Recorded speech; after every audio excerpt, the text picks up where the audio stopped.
Don't let athletes return to a game after possibly suffering a concussion. I'm Dr. David Geyer, orthopedic surgeon and sports medicine specialist, and I provide education and commentary on all sorts of sports and exercise, injuries and injury treatments and injury prevention for athletes and active people, probably much like yourself, so that you can stay healthy and perform your best. Now, as a team physician for sports and sports medicine doctor, I hear this in my office, I hear it on sidelines all the time. I'll see, it'll be a parent, usually a dad, but could be mom too, I guess, in their 40s, 50s, and they think that we're being overly protective of kids. I get it in response to my newspaper column all the time, that we're making kids soft by, protecting all this stuff we're doing to protect them against injuries. And concussions is the one that they complain about the most. They think all this media hype about CTE and brain damage is overblown. They say things like, well, I suffered a bunch of concussions when I was younger and I turned out fine.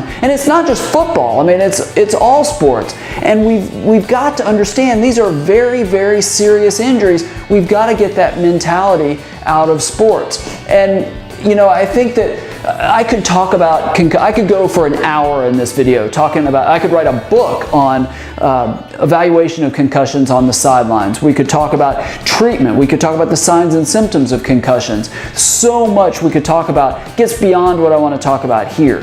I want to eliminate the possibility of young athletes playing through a concussion. So my recommendation in this tip is, if there's a suspicion of a concussion in a player during a game, we hold them out the rest of the game. Doesn't matter if you're a coach, an athletic trainer, or a doctor, they sit out the rest of the game. The biggest reason to do this, well, let me explain why to do this, and then I'll give you my arguments for doing it. The medical reason for doing this is that if you suffer a concussion, even if it's what appears to be mild, and let's knock off these ideas of getting your bell rung or a ding, those are nonsense terms. A concussion is a serious injury, and we know if you've suffered a concussion that if your brain hasn't fully recovered, you're at risk for a second injury that could be much more severe. Even potentially what we call second impact syndrome, where the brain hasn't fully recovered, you get another blow, another impact to the brain, and then it can even be a fairly mild injury, and basically they suffer a catastrophic brain injury. You can even die that way. And again, it's from returning to play before the brain has fully healed. And so that's why if you've suffered a concussion during a game, your brain is not going to be normal that quick. We think that can take anywhere from a week to many, many weeks if it's a serious injury. So you do not return until the brain's fully healed. So if you suffer a concussion in the game, or if there's suspicion of it, I would argue you hold that player out the rest of the game. Now, the reason I would argue from a practical sense to do this is that it eliminates any decision making. We know, and I've talked about in these videos, we've talked about how athletes deny symptoms in order to stay in the game, or they don't recognize them and don't tell anybody. They don't tell the coaches. They don't tell the athletic trainers. So that's the athlete side. But we also know that many coaches just want to win. So they may push a kid to play even though he's 100%. They may say, oh, it's no big deal. You just got your bell rung. Let's get back in there. We've got to get that attitude, that mentality out. So if you remove the decision making, and you're going to eliminate a lot of the problems we have with temptation to have kids play through concussions. Plus, you can refer them to a neurologist where they can do neuropsychiatric testing, the fancy testing, to really know if that brain is back to normal. You're not just relying on a kid saying, yeah, I feel normal now. I mean, what his symptoms are, or her symptoms are certainly important, but those neurocognitive tests are really important. Plus, if you have baseline tests at the beginning of the season, you can compare the results to the beginning of the season and really know if the kid has returned to play. This is critically important. It's all about the health of our young athletes.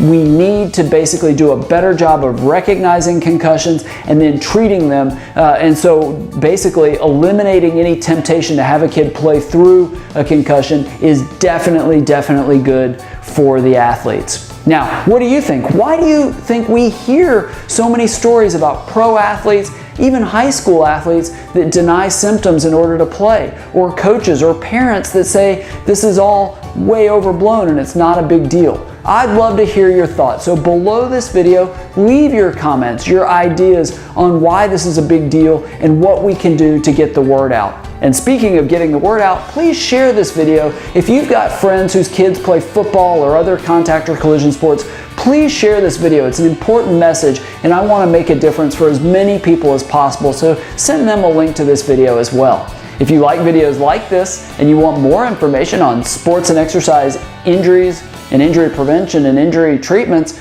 subscribe to my YouTube channel. I record a couple of these videos every single week and I'll deliver those directly to you.